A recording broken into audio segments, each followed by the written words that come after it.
SCP-354, dit la mare rouge, est une mare de liquide rouge découverte au nord du Canada.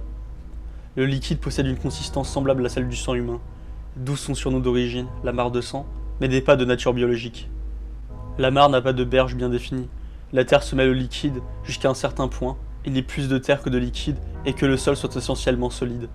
Le liquide devient plus dense à mesure que l'on descend dans la mare. Si celle-ci possède un fond, celui-ci n'a pas encore été atteint.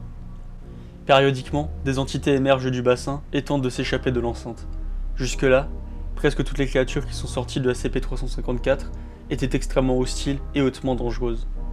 SCP-354 a apparemment été découvert par les survivants d'un accident d'avion qui ont trouvé SCP-354 par hasard. SCP-354 était devenu une légende urbaine locale bien avant que le personnel de la Fondation n'arrive pour faire face à la menace.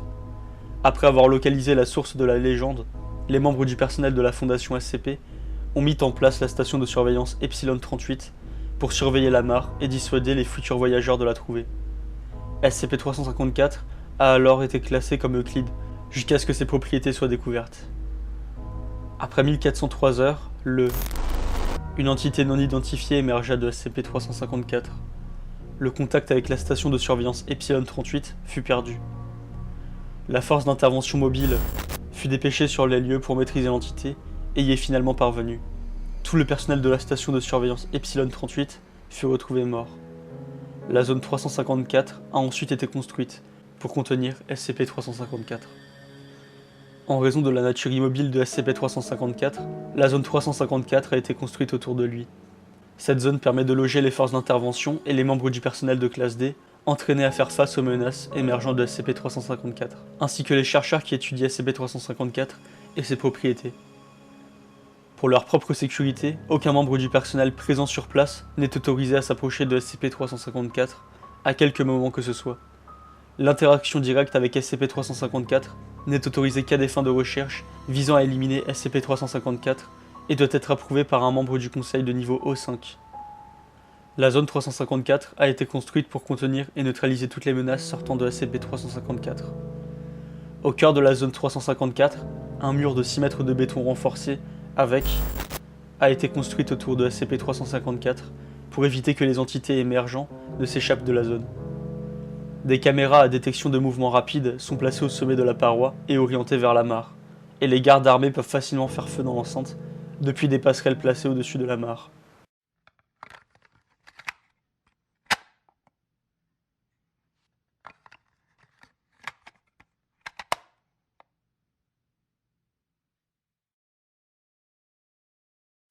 L'entité originelle qui a détruit la station d'observation Epsilon 38, ressemblant à une chauve-souris géante, neutralisée par la force d'intervention mobile. Créature mammalienne de la taille d'un ours, recouverte de piquants acérés, ressemblait à un echnidé, était pratiquement à l'épreuve des balles, mais a été incapable de s'échapper de l'enceinte entourant la mare, neutralisée avec du napalm. Sphère noire métallisée capable de l'éviter, émettait des radiations dans des concentrations élevées sous forme de rayons précis, suffisant pour paralyser instantanément et plus tard entraîner la mort. Le docteur, à l'époque à la tête de la zone, parvint à atteindre SCP-354-3 avec une masse, ce qui le neutralisa. SCP-354-3 s'est alors autodétruit, causant des dommages structurels mineurs et blessant gravement le docteur. Le docteur a depuis fait un rétablissement complet et a été félicité pour sa bravoure. Créature humanoïde reptilienne d'environ 4,6 mètres de haut. S'est échappé de l'enceinte fortifiée, puis de la zone 354 elle-même. Les tirs ne lui causaient que très peu de dommages physiques et étaient en grande partie inefficaces. La force d'intervention mobile Oméga 7, boîte de Pandore, a été envoyée et a réussi à neutraliser la créature. Semblait être un humanoïde de sexe masculin d'origine indienne. Comme l'enceinte autour de la mare n'avait pas encore été entièrement réparée, SCP-354-6 a été immédiatement abattu avant d'avoir une chance de s'échapper. Le docteur, à la tête de la zone, a exprimé son mécontentement face à l'exécution sommaire de SCP-354-6, les tests ayant révélé qu'il était identique à un être humain moyen. La majorité du corps de la créature est restée cachée sous la surface de la mare. 5 tentacules semblables à celles d'une pieuvre ont été vus sortant de la mare et parvinrent à atteindre le dessus de l'enceinte. Plusieurs membres du personnel de classe D furent saisis par les tentacules et entraînés sous la surface de la mare. Après avoir reçu d'importants dégâts dus au tir, SCP-354-14, bâti en retraite dans la mare, est disparu. Aucun membre du personnel emporté par la créature n'a été vu depuis. Créature féline constituée d'une structure bleutée cristalline, qui se révéla plus tard être de la glace. Fut capable de bondir par-dessus l'enceinte fortifiée et était assez agile pour esquiver la plupart des tirs. Était activement hostile et a blessé tous les membres du personnel qui ont engagé le combat avec elle. Le sujet attaqua SCP-354-16 dès qu'il émergea de la mare et fut supprimé au cours de la bataille.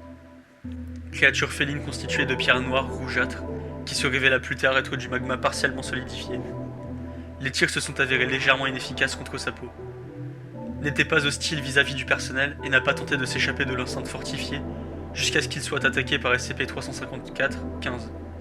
Supprimé avec succès, SCP-354-15 et devint de moins en moins actif à mesure que son corps refroidissait. Après s'être entièrement solidifié et était resté immobile depuis, l'objet a été placé dans le bureau du docteur à des fins esthétiques. Une machine humanoïde métallique, décrite par plusieurs membres du personnel de classe D comme un Terminator.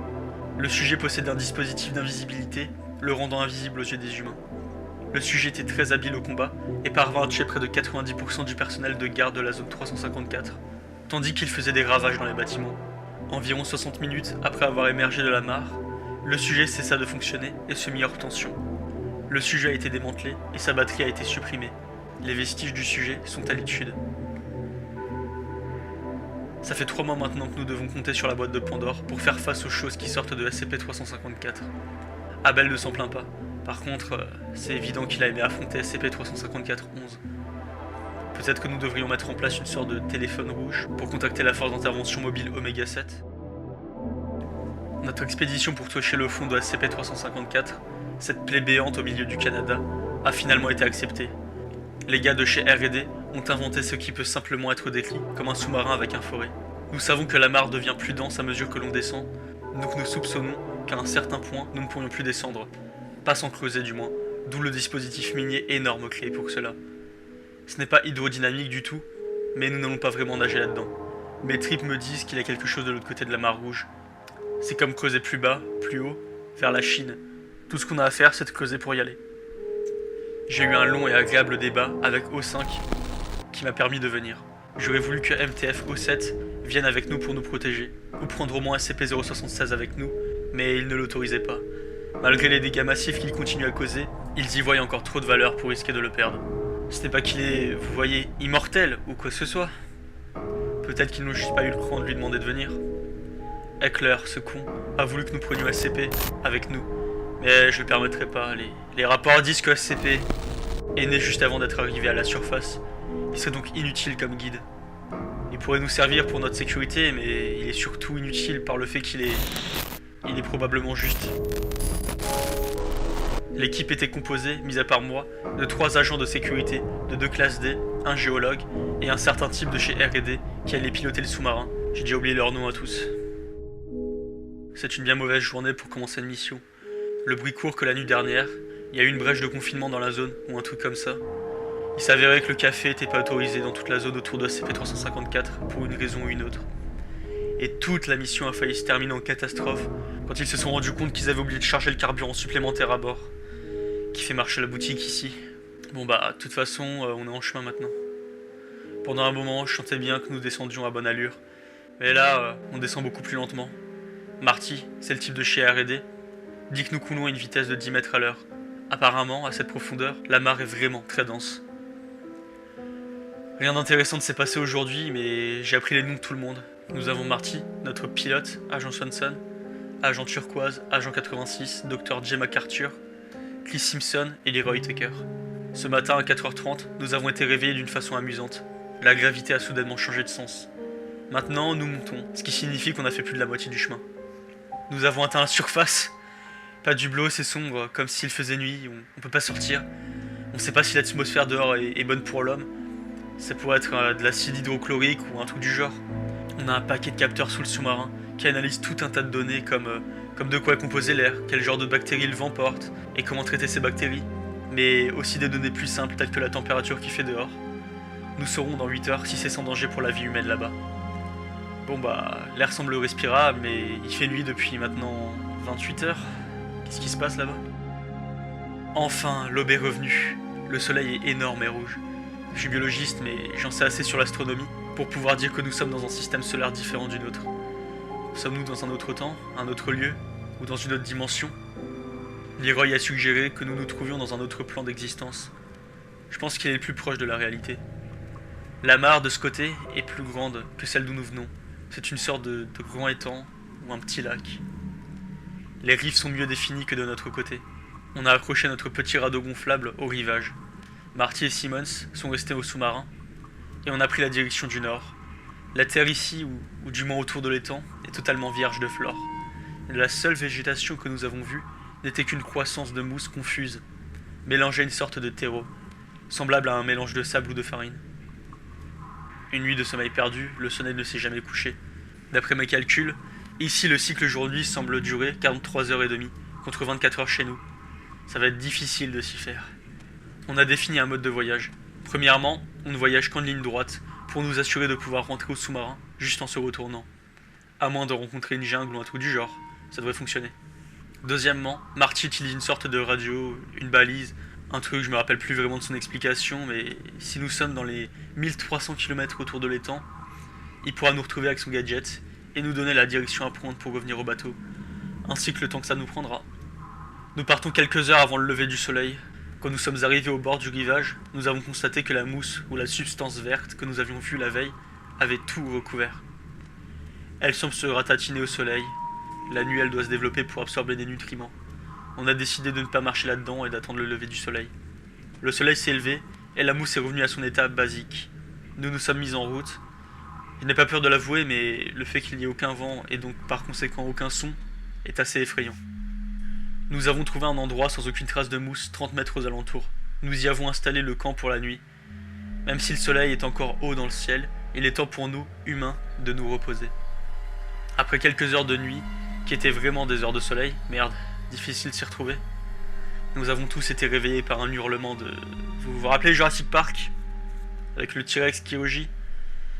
Ça m'a semblé pareil, grand et reptilien, si fort qu'on aurait pu penser que c'était un maximum 10 mètres. Mais quand nous sommes sortis de nos tentes, rien. Le terrain était si plat qu'on pouvait y voir à 1 kilomètre à la ronde. Mais rien à l'horizon. Putain, c'était effrayant. Nous avons empaqueté le camp et nous avons continué notre route.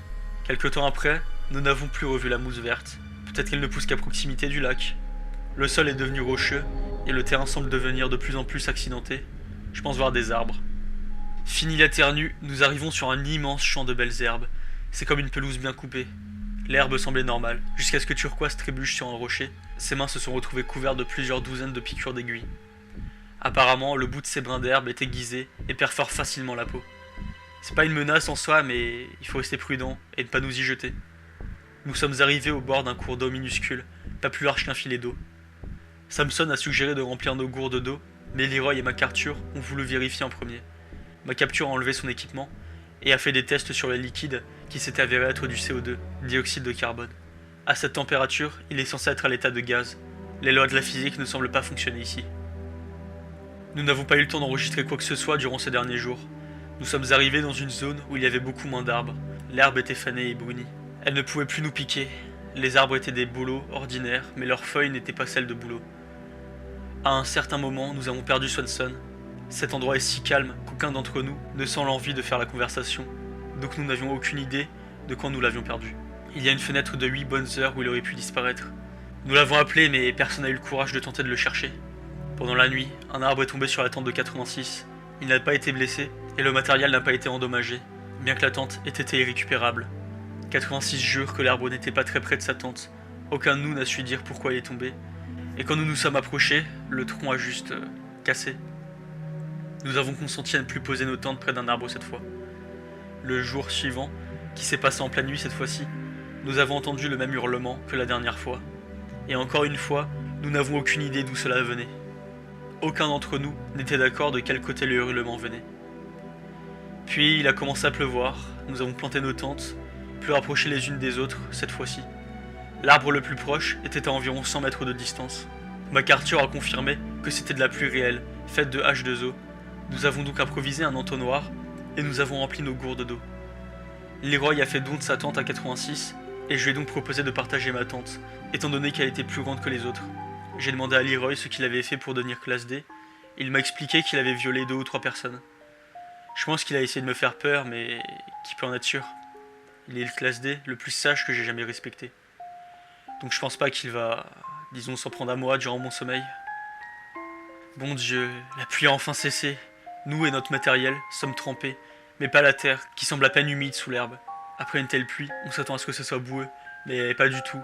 Peut-être que les végétaux absorbent mieux l'humidité que chez nous. Nous repartons. Peut-être que la pluie a éveillé une vie animale quelque part.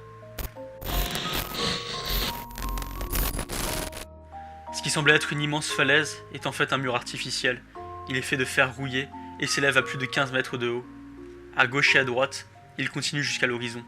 Je peux même pas imaginer à quel point il est épais. Il n'y a l'air d'avoir aucun chemin pour le contourner. Nous montons le camp. Nous verrons quoi faire le lendemain matin. Leroy a créé à partir de notre équipement une sorte de fer à souder. Je vous jure que ce type est plus bricoleur que MacGyver.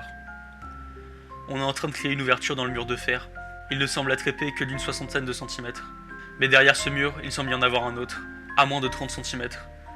Apparemment, ce truc semble avoir des couches multiples. Leroy aura percé 8 trous avant de réussir à enfin atteindre l'autre côté. De ce côté, l'herbe est noire, ou brûlée, ou quoi. C'est peut-être juste une couleur. Ah, enfin un peu de vert. Je commence à être fatigué de... Venir ici était une erreur, on doit repartir. On a repassé la deuxième barrière, et nous sommes revenus à l'endroit bizarre avec l'herbe noire. J'ai à demi attendu au trou que Leroy avait fait. J'avais peur qu'il ait été ressoudé, mais non, il était toujours là. Dieu merci, ou quoi que ce soit qu'il a fait, qu'il est resté ouvert. Je pense pas que MacArthur va passer la nuit, il a perdu beaucoup de sang. Nous nous sommes réveillés pour le retrouver là, MacArthur avait passé le mur. On voulait pas le faire, mais on n'avait pas d'autre choix que de l'éliminer. 86 disait que quelque chose au sous-marin pouvait le soigner, donc vous pouvez pas se permettre de nous ralentir. Il nous reste que peu de temps après. On est enfin revenu au bateau. La première chose qu'ils nous ont demandé, c'est que diable était-il arrivé à Swanson, Turquoise, MacArthur et 86. Comme si quelques membres de l'équipage morts étaient notre plus grand problème, là, tout de suite. Marty a commencé à nous faire descendre vers le fond. J'espère qu'il ne... Ce document a été découvert dans la base de données centrale de la Fondation. Aucune autre mission d'exploration de SCP-354 n'a été proposée ou autorisée. Aucune information sur les personnes mentionnées dans ce journal n'existe. L'origine de ce rapport est inconnue. 22 mois se sont écoulés depuis que la dernière entité a émergé de la mare. Avant cela, la plus longue période de temps entre deux émergences était de 8 mois. Je suppose que cela peut signifier deux choses. Soit la mare rouge est en train de mourir ou de s'éteindre, ou quel que soit le terme exact, soit elle est en train de se recharger et s'apprête à produire une énorme quantité. Les O5 estiment que la première possibilité est l'explication la plus probable et ont rappelé 30% de notre personnel total et réduit notre budget de 25%. Bien que je ne peux qu'espérer qu'ils aient raison, si nous nous trouvons dans la seconde situation, nous devons bientôt faire face à une monstruosité terrible et nous sommes loin d'avoir les forces nécessaires pour y faire face. Je m'inquiète pour notre sécurité à tous. Dans la matinée l'ensemble du personnel de la zone 354 a évacué l'installation. Cependant, le personnel a également coupé le courant de la zone et a emporté un certain nombre de fournitures et de véhicules de l'installation, en précisant que l'évacuation n'avait pas été faite en raison d'une urgence. La force d'intervention mobile Theta 12 a été envoyée pour enquêter sur la cause de l'évacuation et, si possible, prendre contact avec le personnel de secteur. Cependant, avant que la force d'intervention O12 ne puisse entrer en contact avec la zone 354 ou un de ses membres évacués, l'ogive nucléaire de la zone explosa, entraînant la destruction de toute l'installation et la mort de... La FIM O12 reçut l'ordre de prendre contact avec le personnel évacué et, en cas d'hostilité, reçut l'autorisation de supprimer tout membre du personnel refusant de coopérer.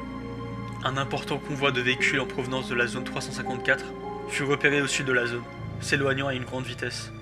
Les derniers contacts audio avec la FIM O12 indiquèrent que le convoi était composé de membres du personnel de la zone 354 et que le système hiérarchique tel qu'il existait à l'origine avait été entièrement réorganisé. Des membres du personnel de classe D armés ainsi que des chercheurs ayant ouvert le feu sur la FIM O12. La FIM O12 a été anéantie et aucun autre contact avec les anciens membres de la zone 354 n'a pu être établi depuis.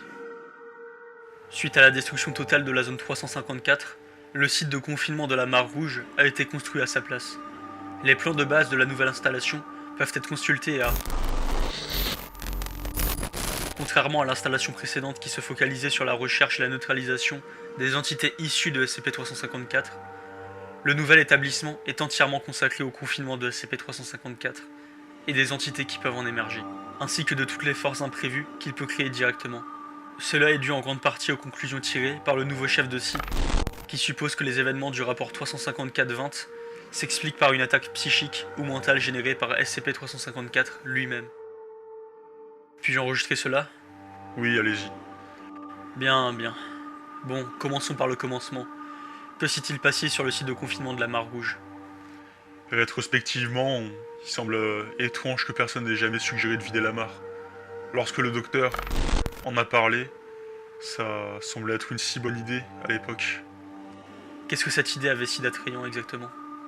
C'était comme une porte de sortie. Ce dossier SCP, j'ai lu ce qu'il dit. C'est une plaisanterie. Il donne l'impression que nous avons la Mare Rouge sous le contrôle. Je suppose que ce n'est pas le cas. Il y a une dalle de béton armée d'un demi-mètre mis en place au-dessus de la mare. Et pourtant, à chaque fois qu'une bête en sort, d'une façon ou d'une autre, elle parvient toujours à s'enfuir dans le bâtiment. Des gens meurent à chaque fois. J'ai vu un homme avec ses propres intestins. Pouvez-vous imaginer à quoi ça ressemble, mon vieux? Donc pour vous et bien sûr pour les autres membres stationnés sur le site de confinement de la Mare Rouge, ainsi, vider la mare semblerait être une bonne solution pour mettre fin aux souffrances causées par SCP-354. La souffrance? Cette chose ne fait pas que... S'il vous plaît, asseyez-vous. Tout ceci est enregistré. Donc, O5 a approuvé le drainage de SCP-354. Et qu'est-il arrivé ensuite? Ils ont évacué le personnel non essentiel à 1 ou 2 km de là, laissant sur place juste assez d'effectifs pour une défense basique, et les gens qui s'occupaient du matériel.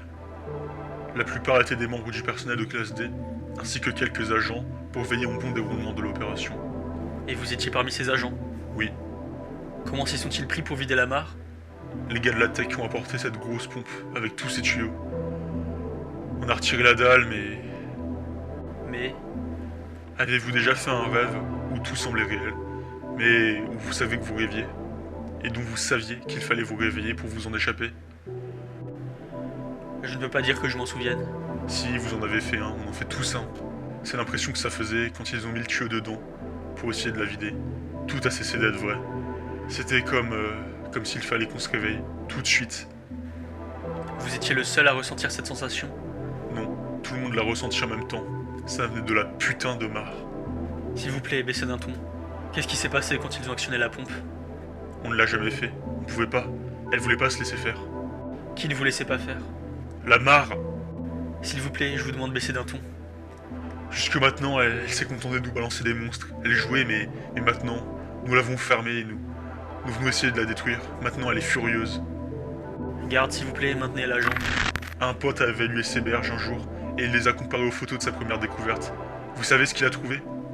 Garde! Elle s'étend, la mare s'étend. Elle devient de plus en plus grande et puissante, jour après jour. Et maintenant, on l'a rendue furieuse. Ôtez vos sales pattes. Mettez-le sous sédatif. Nous continuerons demain matin, du moins s'il redevient lucide d'ici là.